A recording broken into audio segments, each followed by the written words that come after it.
o Inter do Roger quase sempre joga bem. E quando não joga bem, não perde. E muitas vezes, ganha. Foi. Ei, estão curtindo o corte aí? Estão curtindo? Antes, deixa eu dar um recadinho para ti. Presta atenção no baldaço aqui. Vamos comprar o teu FIFA mais atualizado? Vamos comprar o UFC 25. Chegou a hora na IGS, Interactive Game Store. Agora, lançamento na última semana, lançamento agora para todo mês de outubro e tu tem a possibilidade de ter na tua mão na Interactive Game Store. O estoque vai acabar. Aceita o teu jogo usado na troca. Aceita o teu jogo usado nessa negociação. Aliás, a mesma coisa vale para tu comprar o teu PlayStation novo, teu Xbox, teu Nintendo Switch, sei lá. Tu vai usar o teu console usado na troca também. Vale muito a pena. Agora, entra em contato com a IGS nesse WhatsApp que está aqui na tela. Faz um negócio rápido. Maravilha, maravilha, Paulo Brito. Vamos analisar, sim, mais uma importante vitória do Internacional dentro do Campeonato Brasileiro, da forma que ela podia ser. Talvez não da forma que tinha que ser, mas foi. Olha só, um monte de frase solta do baldaço para falar desses 3 pontos importantes conquistados pelo Internacional. O que eu quis dizer é que não foi um jogo exuberante do Inter, mas precisa ser, né? Eu não sou daqueles que acha só assim, ó. O que importa é vencer. Não. O vencer sem jogar nada, tu vence de vez em quando. Para ganhar um título, tu tem que ter desempenho. Desempenho. Hoje não foi um grande desempenho, mas, cara, o time do Roger joga muito. Se hoje teve que ganhar dessa forma, que legal. Porque assim, Baldas, você está dizendo que o Inter jogou mal? Não, eu não diria que jogou mal. Eu diria que não foi uma partida exuberante como outras que o Roger comandou, que talvez fosse uma expectativa que a gente tenha criado para o jogo de hoje, porque o Inter é muito melhor que o Criciúma e tal, mas também não tem problema. Também não tem problema. O que eu acho que em determinado momento pode ter me preocupado da atuação do Internacional hoje, é que o Inter pareceu que começou o jogo um pouco desconcentrado. Isso eu não gosto. Isso eu não gosto. Do tipo assim, vamos lá, vamos jogar, nós vamos vencer esse jogo a qualquer momento. Quem pode pensar isso somos nós. Porque nós pensamos isso no jogo contra o Criciúma antes do jogo começar, que nós íamos vencer a qualquer momento, mas nós somos torcedores. Nós somos torcedores. E me pareceu que o Inter entrou nesse embalo no começo da partida. Um Inter impreciso, um Internacional que errava tecnicamente muitos lances, parecendo efetivamente não estar bem concentrado. Mas passou, porque o senhor Alan Patrick no primeiro tempo encontrou um golaço de falta. Um golaço de falta, lindo, maravilhoso. Gol de falta do Alan Patrick. Que deu o primeiro ponto importante de definição da partida. O segundo ponto importante de definição da partida veio ainda no primeiro tempo também, quando o jogador do Criciúma foi acertadamente expulso por uma jogada em que ele não calcula o risco e dá um chute na cara do Royal.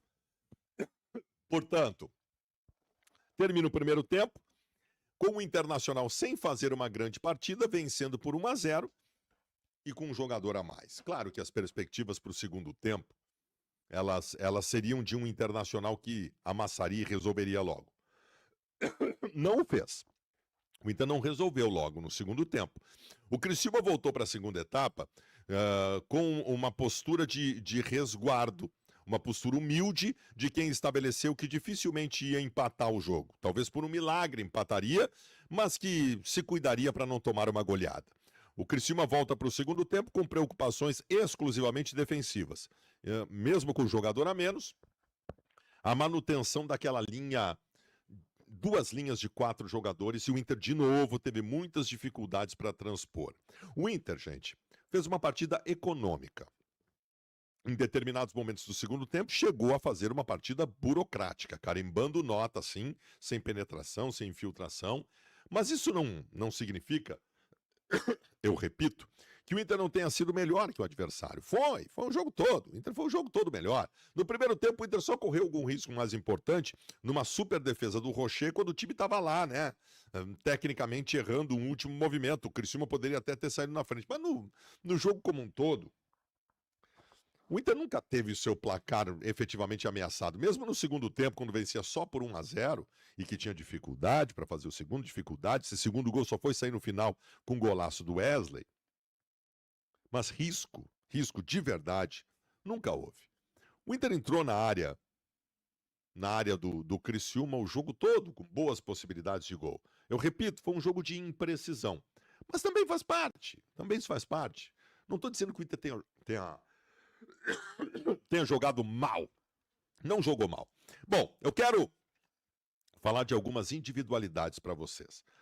E, de novo, o Inter não teve hoje em campo nenhum expoente técnico. Ninguém que tu diga assim, tem alguns jogadores que fizeram boa partida, mas assim, ó, acima da média. A única coisa que eu vou considerar acima da média são os gols que o Inter fez, porque os dois foram acima da média. O belíssimo gol de falta do Alan Patrick e o golaço do Wesley, um jogador que até não fazia uma grande partida, mas um jogador de uma vitória pessoal impressionante do X1, do 1 contra 1, diferenciado. Ele passa por dois jogadores e faz um golaço. Os dois gols do Inter na partida foram maravilhosos. Mas, fazendo análise individual, vamos lá. A gente elegeu o Alan Patrick o melhor em campo, que não fez uma super partida, mas num lance genial, numa bola parada, faz um golaço. Eu quero salientar outros dois nomes individualmente do jogo. Um deles é o Rômulo, um dos jogadores mais subestimados desse grupo do Inter. Porque a gente adora dizer que o Fernando é craque, que o Fernando faz pauta, como a gente quer o Fernando de volta, que o time não é o mesmo sem o Fernando, que o Thiago Maia cai sem o Fernando, tudo isso é verdade. Mas o Rômulo dá conta do recado de uma forma magistral. O Rômulo dá conta do recado. Ele não é o Fernando, ele não tem a saída de bola do Fernando, mas ele sempre vai bem, cara. Hoje, de novo, foi um dos melhores jogadores em campo do Inter hoje. Foi um dos melhores jogadores em campo do Inter hoje, o Rômulo. Então eu gosto de salientar, porque senão é injusto. Tu imagina ele, fica ouvindo a gente falar em tudo que é lugar que quer o Fernando de volta, ele vai lá, joga bem, porra, ninguém vai falar de mim. Estamos falando de ti, Rômulo. E o outro jogador a ser citado é o Vitão. O Vitão jogou por ele e pelo zagueiro ruim que joga do lado dele. O Vitão jogou por ele e pelo zagueiro ruim que joga do lado dele. O Rohel não tem condições de vestir a camiseta do Internacional. O Rohel não está à altura de ser zagueiro titular do Internacional. Ele é ruim. Eu sei que eu posso morder a língua aqui ao ser definitivo. Mas eu vou ser, porque eu gosto de dar minha opinião sempre. O Rohel é ruim. Não pode ser zagueiro do Inter. Mas eu não estava falando dele. Eu estava falando do Vitão. O Vitão pela esquerda, eu tinha preocupações com isso. Porque o Vitão no Inter sempre foi zagueiro pela direita. O Vitão pela esquerda está sendo melhor do que pela direita. O Vitão foi colocado para a esquerda, sabe para quê? Para ajudar na cobertura do Bernabé. Ele está ajudando e ele está incrível. Aliás, sobre a cobertura do Bernabé é engraçado. Faz 4 jogos que os adversários do Inter jogam só tentando as costas do Bernabé. Se criou uma lenda urbana de que o Bernabé é falho defensivamente. Então todo mundo que enfrenta o Inter tenta jogar nas costas do Bernabé. E o Bernabé não falha. O Bernabé não falha defensivamente. Então eu destacaria especialmente o Alan Patrick pelo golaço, o Rômulo e o Vitão, individualmente. Positivamente. Negativamente, o Rohel. O Rohel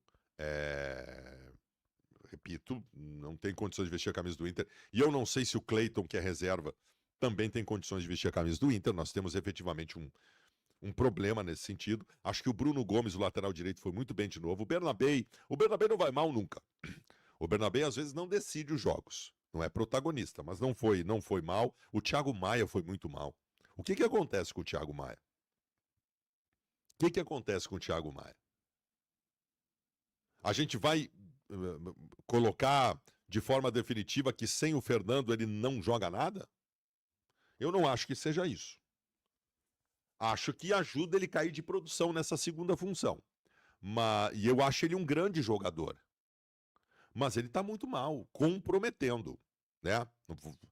Os 3 pênaltis que fez, tal. Hoje fez uma partida muito abaixo, sem tempo de jogo. Não sei, tem que ver o que está acontecendo com esse jogador. O Wesley estava mal até o golaço que fez. O Tabata não fez uma grande partida. O Gabriel Carvalho entrou falho de novo. O Borré hoje não foi bem. Ele é participativo, tudo tal, mas hoje ele perdeu um gol no começo do jogo e não teve uma participação decisiva na partida. Então, gente, 3 pontos para conta, com autoridade, com supremacia, embora sem um exuberante futebol. 3 pontos que fazem a gente dormir hoje no G4.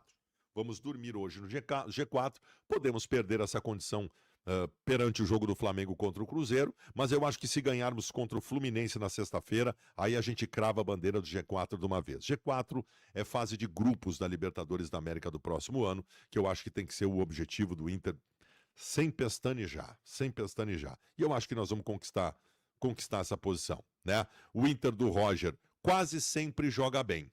E quando não joga bem, não perde. E muitas vezes ganha. Foi o que aconteceu hoje no estádio Beira-Rio. Agora tudo leva ao jogo de sexta-feira contra um desfalcado Fluminense. Dilacerado Fluminense, cheio de desfalques e que a gente vai precisar vencer de novo. Este Inter do Roger, ele está invicto há um tempão. O Weber colocou antes que vai chegar como agora, né? Se o Inter não perder para o Fluminense na sexta, não deve perder, o Internacional vai partir para, sei lá, 3 meses de invencibilidade. É uma loucura, e é demais.